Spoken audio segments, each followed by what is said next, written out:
El 24 de septiembre de 2002, Laci Peterson preparaba el desayuno en su casa de Modesto, California. Estaba embarazada de 8 meses y el bebé que esperaba iba a llamarse Connor. Todo indicaba que aquella sería una Navidad especial para la pareja, la última antes de convertirse en padres por primera vez. Esa mañana, su marido Scott Peterson le dijo que saldría a pescar en la bahía de San Francisco. Laci lo despidió como cualquier otro día, sin imaginar que esa sería la última vez que alguien lo vería con vida. Cuando Scott Peterson regresó esa misma tarde, aseguró que Laci no estaba en casa. Sin embargo, antes de llamar a su suegra para decir que su esposa había desaparecido, hizo 3 cosas que con el paso de los días llamarían poderosamente la atención de los investigadores. Primero, lavó la ropa que había usado ese día. Después se duchó y finalmente se sentó tranquilamente a comerse una pizza. 4 meses más tarde, el cuerpo de Laci apareció en la orilla de la bahía de San Francisco, a muy poca distancia del lugar exacto donde Scott había asegurado que estuvo pescando el día de su desaparición. Y cuando la policía fue a buscar a Scott Peterson para arrestarlo, lo encontraron cerca de San Diego. Había cambiado completamente su apariencia. Llevaba el cabello teñido de rubio, barba, casi $10,000 en efectivo, y además el teléfono de su amante en el bolsillo. Bienvenidos. Esta es la historia de Laci Peterson y del hombre que fue condenado por quitarle la vida a ella y a su hijo antes de que Connor pudiera llegar a nacer. Laci Denise Rocha nació el 4 de mayo de 1975 en Modesto, California. Era la hija mayor de Sharon y Denise Rocha y creció en un lugar cálido, rodeada del cariño de su familia. Quienes la conocieron coinciden en una misma descripción. Laci tenía esa clase de personalidad que iluminaba cualquier lugar al que llegaba. No necesitaba llamar la atención de manera exagerada. Bastaba con una sonrisa, con su forma de escuchar a los demás y con la facilidad que tenía para hacer sentir importantes a las personas que la rodeaban. Durante su juventud estudió horticultura en la Universidad Estatal de California en Fresno. Disfrutaba trabajar con plantas, cocinar y decorar cada rincón de su casa. Tenía un enorme sentido del hogar y soñaba con formar una familia propia. Fue precisamente en la universidad donde conoció a Scott Peterson, alto, atractivo, simpático y con un carisma que hacía fácil confiar en él. Era el tipo de hombre que siempre parece tener la respuesta perfecta para cada conversación y que sabía exactamente qué decir para causar una buena impresión. Con el tiempo comenzaron una relación que parecía estable y feliz. Finalmente se casaron en agosto de 2001. Durante una ceremonia celebrada en el rancho de una amiga en Solbach, California. Las fotografías de aquella boda muestran a 2 personas sonriendo, abrazándose y compartiendo uno de los momentos más felices de su vida. Al menos, eso era lo que Laci creía. En 2002, recibió una de las noticias que más ilusión le hacía. Estaba embarazada. El bebé nacería en febrero de 2003 y ambos ya habían elegido incluso su nombre, Connor. La habitación del pequeño ya estaba preparada. Habían comprado ropa, decoraciones y comenzaban a imaginar cómo sería la vida cuando finalmente llegara ese niño tan esperado. Laci compartía con sus amigas la emoción del embarazo. Publicaba fotografías mostrando cómo crecía su barriga y hablaba constantemente de los planes que tenía para su futuro como madre. Lo que nunca imaginó fue que mientras ella construía esa ilusión, Scott llevaba meses construyendo una vida completamente distinta a sus espaldas. Scott Lee Peterson nació el 24 de octubre de 1972 en San Diego, California. Creció dentro de una familia acomodada y estudió administración agrícola en la Universidad Estatal de California en Fresno, el mismo lugar donde conoció a Laci. Después de graduarse, comenzó a trabajar como representante de ventas de fertilizantes agrícolas. No era un empleo especialmente llamativo, pero le permitía tener estabilidad económica y llevar una vida acomodada junto a su esposa. Desde el exterior, Scott parecía el esposo perfecto. Era amable, sociable y siempre mostraba una imagen tranquila y agradable a los amigos. Los amigos de la pareja lo recordaban como alguien que sabía desenvolverse muy bien en cualquier conversación y que siempre transmitía seguridad. Sin embargo, esa imagen escondía una realidad un poco diferente. En noviembre de 2002, apenas un mes antes de la desaparición de Lacey, Scott conoció a Amber Frey. Amber era masajista terapéutica en Fresno. Era una mujer independiente, atractiva y madre de una niña pequeña fruto de una relación anterior. Ambos fueron presentados por una amiga en común y desde el primer encuentro Scott comenzó a construir una mentira. Le aseguró que era soltero, le dijo que nunca había estado casado y le dijo creer que no tenía ningún compromiso sentimental. En ningún momento mencionó a Lacey. Mucho menos habló del embarazo, ni siquiera nombró a Connor. La relación entre Scott y Amber avanzó con enorme rapidez. Mientras pasaba tiempo con ella durante los fines de semana, entre semana regresaba a casa junto a Lacey. La besaba, apoyaba la mano sobre el vientre de su esposa para sentir los movimientos de Connor y continuaba interpretando el papel del marido ilusionado que esperaba con alegría la llegada de su primer hijo. Vivía dos vidas completamente distintas. Con Amber era un hombre libre que aseguraba no haber estado casado jamás. Con Lacey seguía representando el papel del esposo perfecto y del futuro padre emocionado. Ninguna de las dos mujeres conocía toda la verdad, y Scott parecía convencido de que podría mantener ambas realidades sin que una terminara destruyendo a la otra.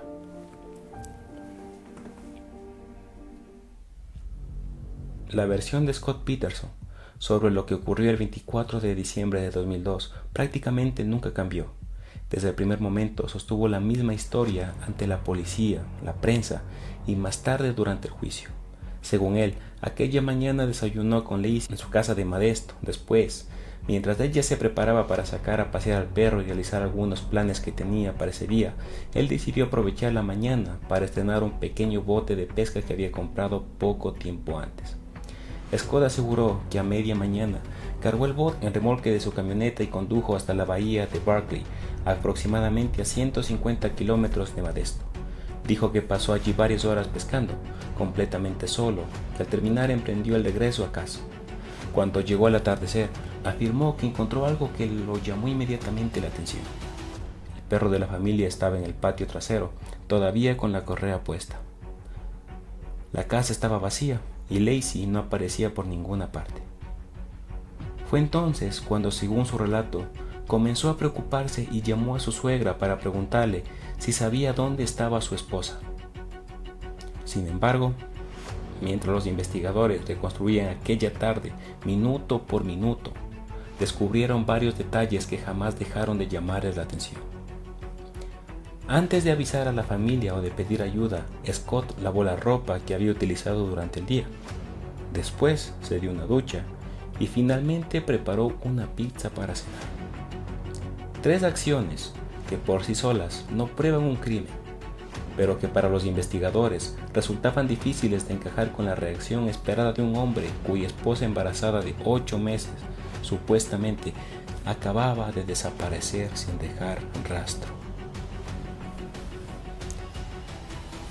A medida que avanzaban las entrevistas comenzaron a aparecer otras inconsistencias. Una vecina declaró que aquella mañana Scott le había comentado que pensaba ir a jugar al golf. Nunca mencionó que fuera a pescar. Otro testigo aseguró haberlo visto ese mismo día sin el remolque del bote. Mientras tanto, los investigadores revisaban horarios, llamadas telefónicas, recibos y movimientos de Scott intentando comprobar si su versión coincidía realmente con las evidencias. Cada nuevo dato parecía abrir una pregunta más, y poco a poco las contradicciones empezaron a acumularse. Aunque todavía no tenían pruebas suficientes para acusarlo, la atención de los detectives comenzaban a centrarse cada vez más en el esposo de Lacey. La desaparición de Lacey conmocionó rápidamente a toda la comunidad de Modesto. Era Nochebuena. Una mujer embarazada de 8 meses había desaparecido sin dejar rastro. En cuestión de horas, familiares, amigos, vecinos y voluntarios comenzaron a organizar búsquedas por toda la ciudad. Se repartieron miles de fotografías, se colocaron carteles en calles y comercios, se ofrecieron recompensas y los medios nacionales empezaron a cubrir el caso prácticamente a diario. Estados Unidos seguía la historia de aquella joven que estaba a pocas semanas de convertirse en madre. Scott Peterson también participó públicamente en la búsqueda, concedía entrevistas, aparecía junto a la familia de Laci, agradecía el apoyo de la comunidad y pedía que cualquier persona que tuviera información se pusiera en contacto con la policía.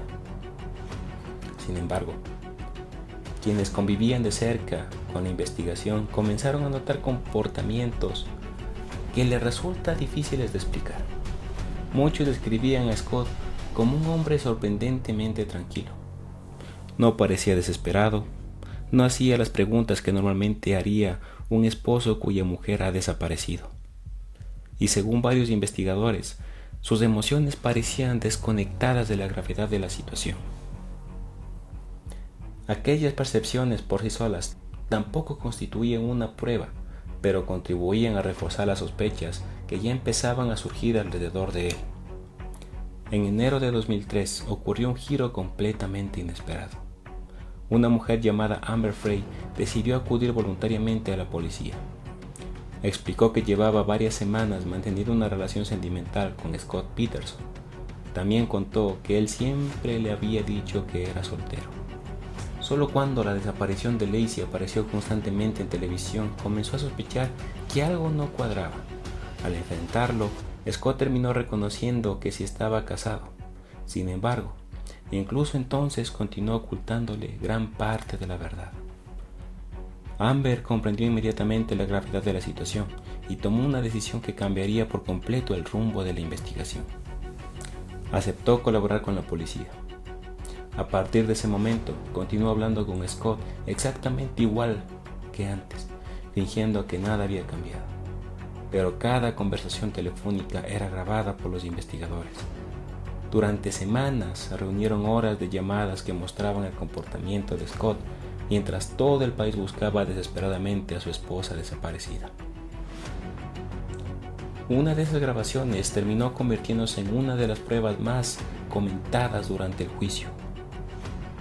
Mientras en Modesto se celebraba una vigilia pública en honor a Laci Peterson, Scott asistía frente a las cámaras, aparentando compartir el dolor de la familia.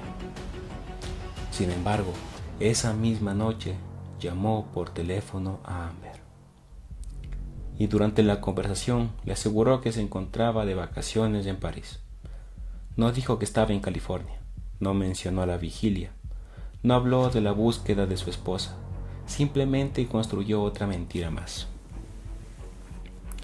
Para la fiscalía, aquella llamada reflejaba hasta qué punto Scott era capaz de mantener vidas paralelas sin mostrar ningún conflicto emocional. Para la defensa, en cambio, se trataba únicamente de una mentira relacionada con su infidelidad y no de una prueba del asesinato. El jurado tendría que decidir más adelante qué significado darle a esa conversación.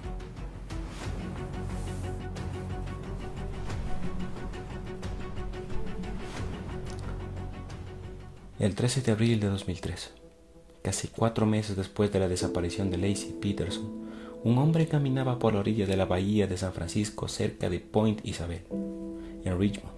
Hizo un descubrimiento estremecedor. Encontró el cuerpo de un bebé. Era un niño, estaba a término y todavía conservaba parte del cordón umbilical. Pocas horas después, las autoridades comenzaron a trabajar para determinar su identidad mientras ampliaban la búsqueda en toda la zona. Al día siguiente ocurrió algo todavía más impactante. A menos de 2 kilómetros del lugar donde había aparecido el cuerpo del bebé, fue localizado otro cuerpo. Se trataba del torso de una mujer. No tenía cabeza, no tenía manos, no tenía pies. Los casi 4 meses que había permanecido en el agua habían provocado un avanzado estado de descomposición, haciendo imposible identificarla visualmente. Los investigadores recurrieron entonces a los registros dentales. La confirmación llegó poco después. Era Laci Peterson, la mujer que había desaparecido la mañana de Nochebuena, la madre del bebé que había sido encontrado el día anterior. Los informes forenses indicaban que Laci estaba embarazada de aproximadamente 8 meses cuando murió. El bebé nunca llegó a nacer con vida y, según los especialistas que participaron en la investigación, el estado en que fue encontrado era compatible con los cambios producidos durante el proceso de descomposición del cuerpo en el agua. La noticia recorrió todo Estados Unidos en cuestión de horas. Lo que durante meses había sido una búsqueda de una mujer desaparecida se convirtió oficialmente en una investigación de homicidio.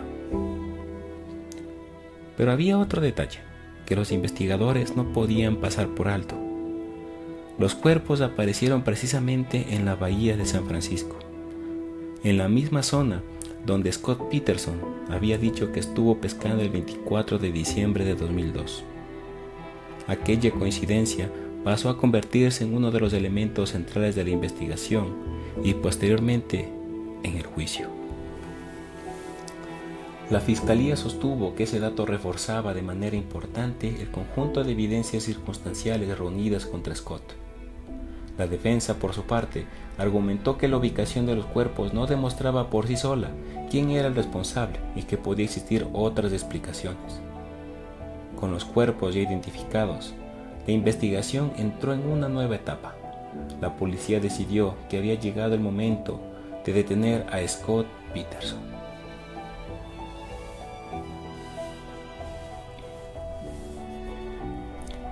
El 18 de abril de 2003, apenas 4 días después del hallazgo de los cuerpos de Laci y Conner, los investigadores localizaron a Scott Peterson en las inmediaciones de un campo de golf en La Joya, muy cerca de San Diego.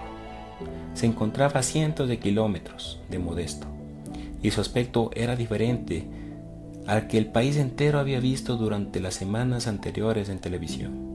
Su cabello ya no era oscuro, ahora estaba teñido de rubio, llevaba barba, y su apariencia había cambiado lo suficiente como para llamar inmediatamente la atención de quienes participaron en el operativo. Durante el registro de vehículo, los agentes encontraron varios objetos que también formarían parte del caso. Había casi $10,000 en efectivo, 4 teléfonos móviles, ropa perteneciente a su hermano, medicamentos de su madre, mapas de carreteras que incluían la zona cercana a la frontera con México. Y también llevaba los palos de golf de su padre. Cada uno de esos elementos sería analizado posteriormente por los investigadores. Para la fiscalía, el conjunto de circunstancias sugería que Scott estaba preparándose para evitar su detención. El cambio de apariencia, el dinero en efectivo y los demás objetos encontrados reforzaban según su interpretación la idea de una posible fuga. La defensa ofreció una explicación completamente distinta. Sostuvo que Scott simplemente viajaba para visitar a su familia en el sur de California.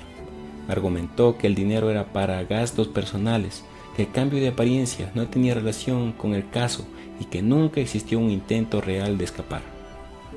Ambas versiones serían discutidas ampliamente durante el juicio. Ese mismo día, Scott Peterson fue arrestado. Las autoridades lo acusaron formalmente por la muerte de Laci Peterson y de su hijo no nacido, Conner. Desde el primer momento se declaró inocente. Negó haber asesinado a su esposa y aseguró que la verdadera persona responsable seguía en libertad. Aquella declaración marcaría el inicio de una batalla judicial que durante meses dominaría los titulares de todo Estados Unidos. Las cadenas de televisión seguían cada movimiento. Los periódicos dedicaban portadas completas al caso. Y millones de personas intentaban responder una única pregunta. ¿Era Scott Peterson un esposo inocente señalado por las circunstancias?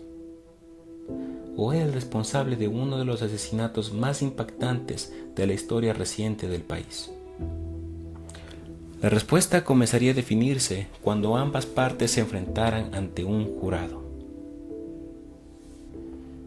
En junio de 2004 comenzó el juicio contra Scott Peterson.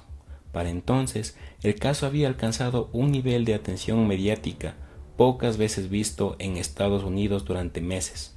La desaparición de Laci, el hallazgo de los cuerpos y la detención de Scott habían ocupado portadas, noticieros y programas especiales prácticamente todos los días. Precisamente por esa enorme cobertura, el juez determinó que sería muy difícil encontrar un jurado completamente imparcial en Modesto, la ciudad donde ocurrieron los hechos. Por esa razón, el proceso fue trasladado a Redwood City, California, con la intención de garantizar un juicio lo más justo posible. Durante casi 5 meses, la Fiscalía y la defensa presentaron sus argumentos ante el jurado. Desde el principio, la Fiscalía dejó claro que su caso se basaba principalmente en evidencia circunstancial.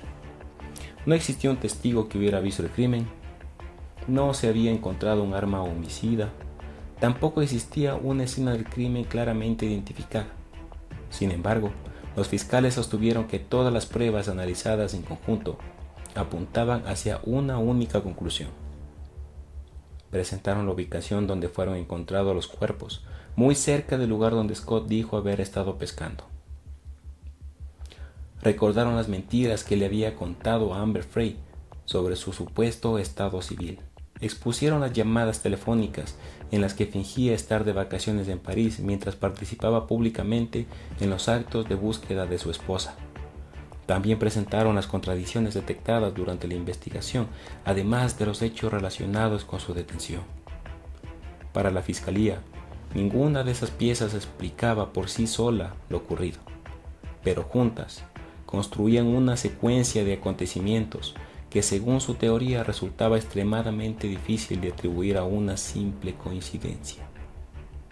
La defensa respondió insistiendo en que todo el caso descansaba sobre suposiciones. Recordó repetidamente al jurado que nadie había visto a Scott cometer un asesinato, que no existía ADN que lo vinculara directamente con la muerte de Laci, y que la ausencia de pruebas directas obligaba a analizar cuidadosamente cada una de las conclusiones planteadas por la Fiscalía.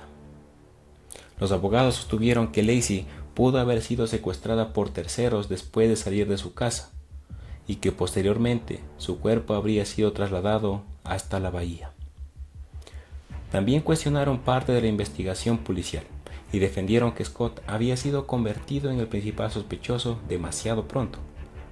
La estrategia era sencilla: generar una duda razonable, porque según la ley estadounidense, si existía una duda razonable sobre la culpabilidad del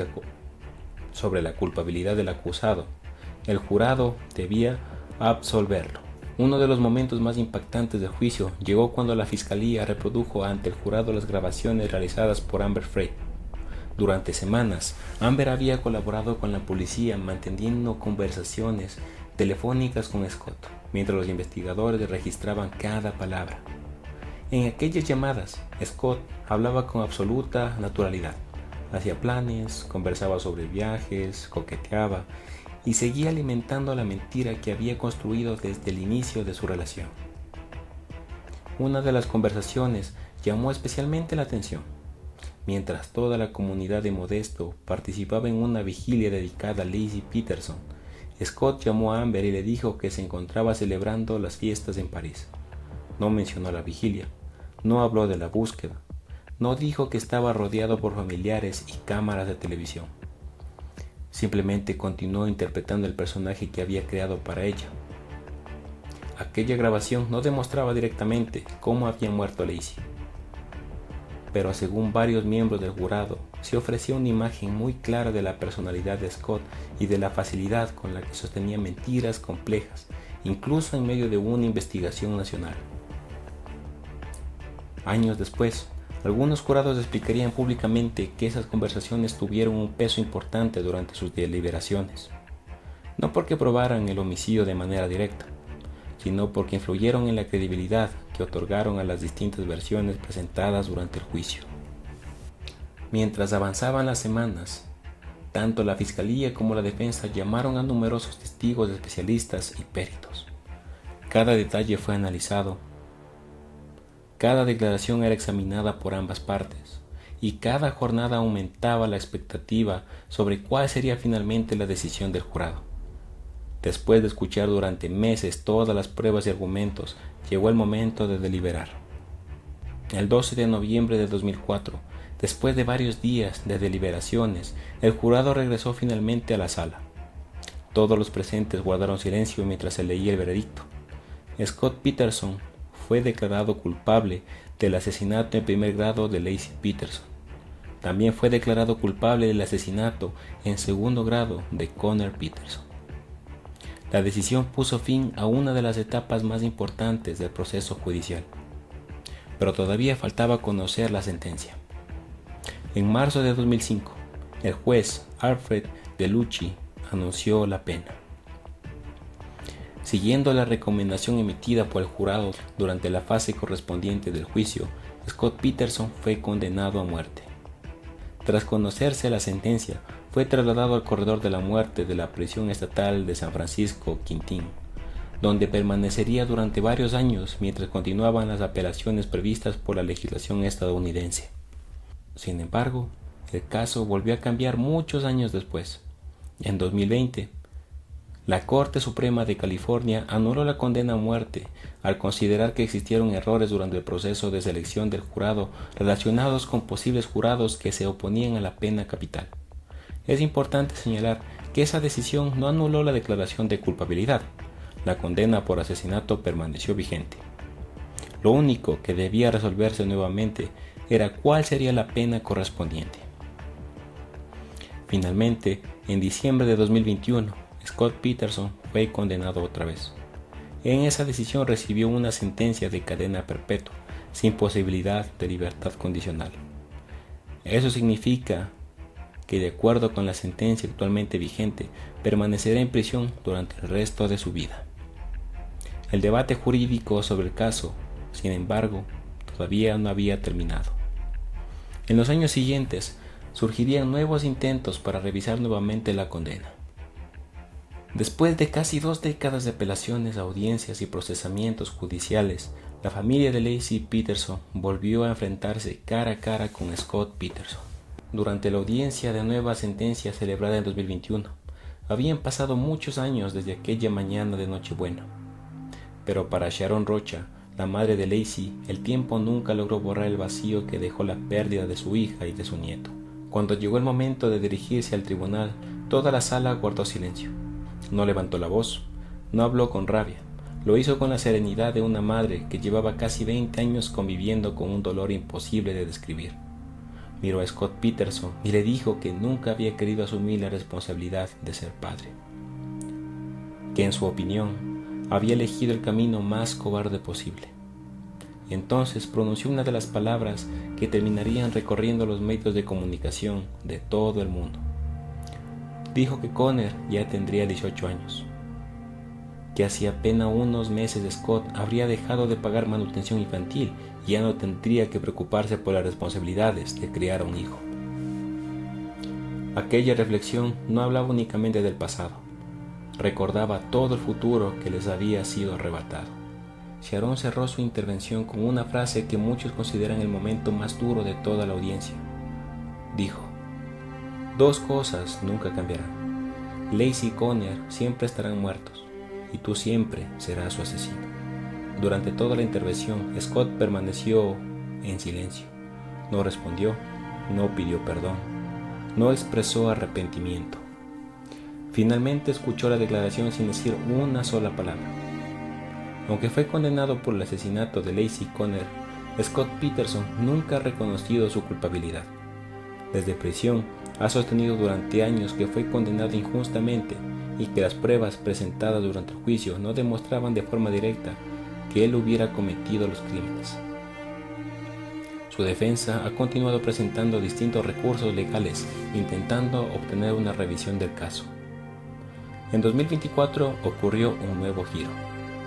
El Proyecto Inocencia de Los Ángeles anunció que asumiría parte de la representación legal de Scott Peterson para solicitar nuevas revisiones relacionadas con determinadas pruebas físicas que, según sus abogados, merecían volver a ser analizadas mediante técnicas forenses actuales. La organización declaró que aceptar revisar un caso no significa afirmar automáticamente que una persona sea inocente. Su función consiste en analizar si existen pruebas que justifiquen nuevas actuaciones judiciales. La familia de Laci recibió aquella noticia con enorme preocupación. Después de más de 20 años enfrentando juicios, apelaciones y nuevas audiencias, volver a escuchar que el caso podría regresar a los tribunales significaba revivir una tragedia que jamás ha dejado de acompañarlos. Para ellos, el veredicto emitido por el jurado sigue siendo claro, y consideran que la justicia ya habló hace muchos años. Hasta el día de hoy, Scott Peterson continúa cumpliendo su condena en una prisión estatal de California. Mientras tanto, los procesos impulsados por su defensa siguen su curso dentro del sistema judicial estadounidense. Por ahora, la condena permanece vigente. Cada vez que se habla del caso Peterson, aparece inevitablemente la misma pregunta: ¿por qué? ¿Por qué un hombre que aparentemente tenía una vida estable habría terminado involucrado en un crimen de semejante magnitud? Nunca ha existido una respuesta definitiva. Scott Peterson jamás confesó, y precisamente por eso, cualquier explicación sobre sus motivaciones permanece en el terreno de la hipótesis construidas a partir de las pruebas presentadas durante el juicio y de los análisis realizados. Durante el proceso, la fiscalía sostuvo que Scott mantenía una relación extramatrimonial con Amber Frey y que la inminente llegada de Conner complicaba la posibilidad de abandonar su matrimonio para comenzar una nueva vida. Diversos especialistas que han estudiado el caso también han señalado que algunas de sus conductas reflejan una marcada tendencia a evitar las consecuencias de sus propias decisiones. En lugar de afrontar una conversación difícil o asumir el costo de un divorcio, habría preferido mantener una red de mentiras cada vez más compleja. Esa fue una de las interpretaciones que se plantearon durante el juicio. Otra idea que suele aparecer en los análisis criminológicos relacionados con este caso es la llamada ilusión del crimen perfecto.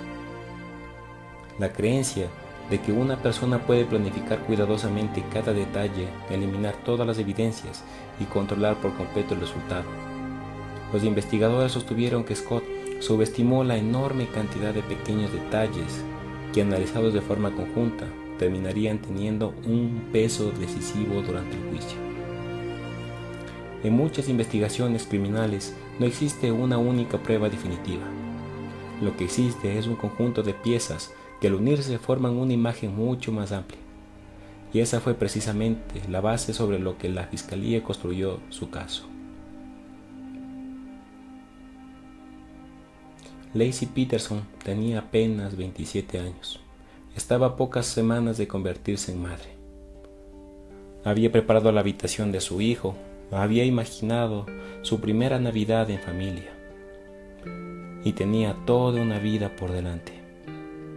Conner nunca llegó a conocer el mundo, nunca pudo respirar, nunca pudo dar su primer paso, nunca pudo pronunciar su primera palabra. Para Sharon Rocha y el resto de su familia, el tiempo nunca significó el final del sufrimiento. Primero llegó la incertidumbre de no saber dónde estaba Laci. Después, el dolor de confirmar su muerte. Más tarde, un juicio seguido por millones de personas. Con los años, nuevas apelaciones que obligaron a revivir una y otra vez la historia. Esa es una realidad que muchas familias de víctimas conocen demasiado bien. Cuando termina un juicio, el dolor no desaparece, simplemente cambia de forma. Hoy, más de 2 décadas después de aquella mañana de 24 de diciembre de 2002, Scott Peterson continúa cumpliendo una condena sin posibilidad de libertad condicional por las muertes de Laci Peterson y Conner. Al mismo tiempo, sus abogados mantienen abiertos distintos recursos legales buscando revisar aspectos del caso. Será la justicia la que determine el resultado de esos procedimientos. Pero independientemente de cualquier debate jurídico que pueda existir en el futuro, hay una realidad que nunca cambiará. Laci Peterson perdió la vida cuando estaba a punto de convertirse en madre. Conner nunca tuvo la oportunidad de nacer, y 2 familias quedaron marcadas para siempre por una tragedia que continúa siendo recordada como uno de los casos criminales más impactantes de la historia reciente de los Estados Unidos. Gracias por quedarte hasta el final. Si este caso te pareció interesante y quieres conocer más historias contadas con respeto, contexto y profundidad, puedes apoyar este contenido compartiéndolo con otras personas. Nos vemos en el próximo caso.